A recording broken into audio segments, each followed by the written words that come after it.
to be able to describe the basic roles of each branch of government, analyze and explain the importance of separation of powers, and list examples of checks and balances within the federal government. First, we're going to see what you guys already know. So everybody should have a card that I passed out when you came in. And make sure you're going to place your card under the branch on the board that you think it belongs under. So try to remember which card you had, and we will revisit them later. So this group, I want this table to go ahead and put where you think that your card goes. And it's okay if you don't know it. We're going to come back to it later, and hopefully you'll have learned it by the end of the lesson. Now let's do a quick think, pair, share. Has anybody done think, pair, share before? Okay, so this is what we're going to think in our head. We're going to think about the questions that I asked. We're going to think by ourselves. And then we're going to talk to a partner or a group of three, it doesn't matter, about what we think it is. And then after that, I'm going to ask for volunteers, and we're going to share with the class what we think. Okay, so the questions I want you to think about are, what are the three branches of government? And why is it important that we have three separate branches? Why is it important that they're each their own thing? Okay, so go ahead and think. Okay, do we all think we're ready to talk to a partner now? Okay, so go ahead and pick a partner at your tables. Stay at your tables. What do you guys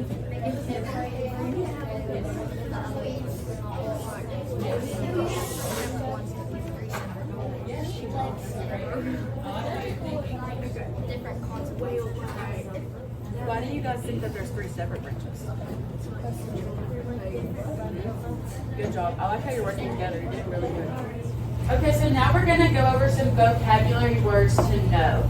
So first we're going to talk about constitutionality. And this is the state of being in agreement with the Constitution of the United States. So this just means that something follows the law. Okay, so let's take a look back at our objectives. And I want you guys to tell me what you think that we've learned so far. What can we do off of our list? So I can describe the basic roles of each branch of government, analyze and explain the importance of separation of powers, and list examples of checks and balances within the federal government. Yes, ma'am. Analyze and explain the importance of separation of powers. Close, but we're not quite there yet. We haven't really talked about why. We talked about it within our groups, but we haven't really gone over it. So, but good try. Yes. So we are actually able to describe the basic roles of each branch of government because we talked about what they each do, right, and who makes it up. Yes. So the judicial branch's role in checks and balances. The Supreme Court can declare laws created by Congress unconstitutional. It can also check over the executive branch by declaring executive orders unconstitutional. So mainly our judicial branch rules and make sure everybody follows the laws. That's what they're trying to do. Okay, so let's revisit our objectives now.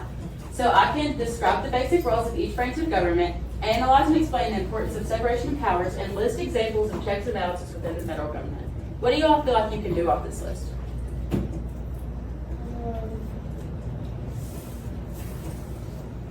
List examples of checks and balances within the federal government. Good job, yes. Yeah, so you guys feel pretty confident with all of these right now? Yes, okay, good job. So now which branch of government interprets the laws? Hint, it determines the constitutionality of laws and resolves disputes.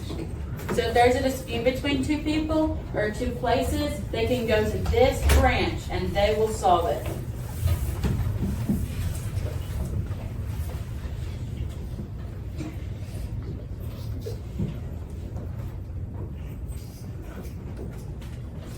Good job. Y'all did really good on that one. That was the judicial branch. The Supreme Court is the one that takes care of that. So which concepts described when branches of government are separate to prevent any one branch from becoming too powerful?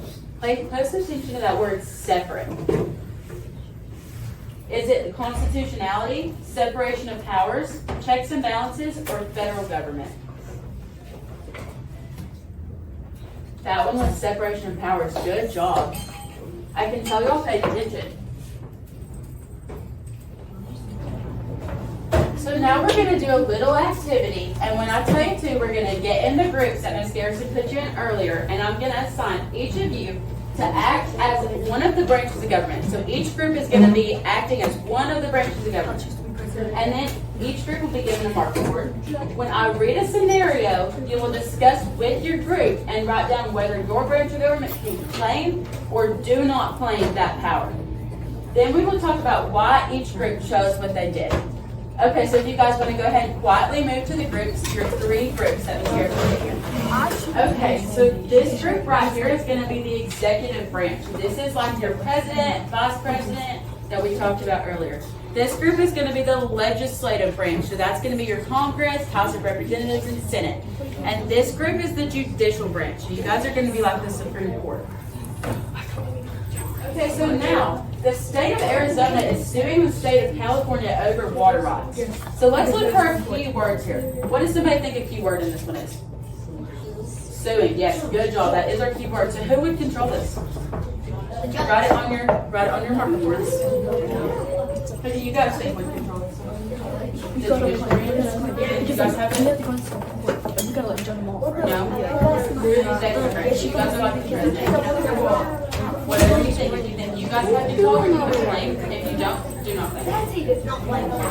Yes. I like how you guys are working together. I can tell you're putting in a lot of effort. Okay, so go ahead and put up your marker boards when you have an answer. So do not claim. They claimed and they did not claim. So the judicial branch is the only one that claimed this one. That is correct. Everybody gets a point that time. Can anybody tell me why that's the judicial branch's responsibility? Last week, Yes. sue people.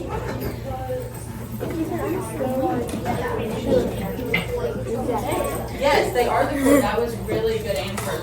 They are the courts, so they're the ones that get to resolve the disputes. So an important decision is being made for the military. Someone needs to decide what the troops should do. Who gets to decide what the troops should do? Think back to what a specific person has the power to do. Who has control over the military? What do you guys think? And don't claim? Who do you think it is?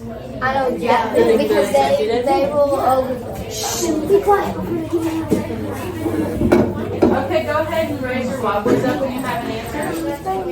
Do not claim, claim, and do not claim. I'll put claim. That way, as the executive branch, you were all right. Can you tell me why the president gets to make that?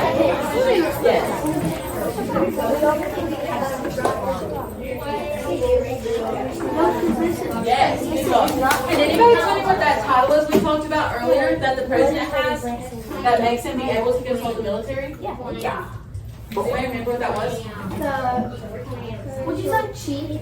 Commander-in-Chief, good job. Now we're going to revisit the magic part. So if everybody would go back to your seats, please. So what we're going to do is we are going to correct any mistakes that we've made to see what we've learned from now to then. This is going to show us how we wrote. So see which cards are in the wrong spot. So go up, when I call your table, go up and move your card that you had earlier to where you think it actually goes. If you think it stays there, that's fine too. So this part, go ahead and fix your card. Anybody else have one? Can declare what? What do you think can declare work? The legislative branch. The legislative branch? That is correct. Legislative branch can declare work.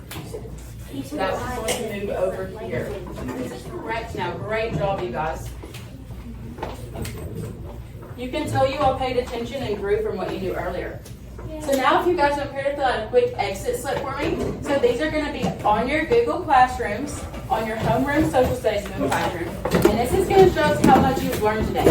So go ahead and go there and fill that. There's also an article posted on your Google Classroom. If anybody wants to learn more about it or feels like you didn't understand what I taught today, you can go look at the article as well. Or if you want to read it for yourself, if you're more of a visual learner and you just see it. So do you guys feel like we've met our learning goals today? Do you think that we can describe the basic roles of each branch of government, analyze and explain the importance of separation of powers, and list examples of checks and balances within the federal government? We feel good about that? Great job. You guys did awesome today.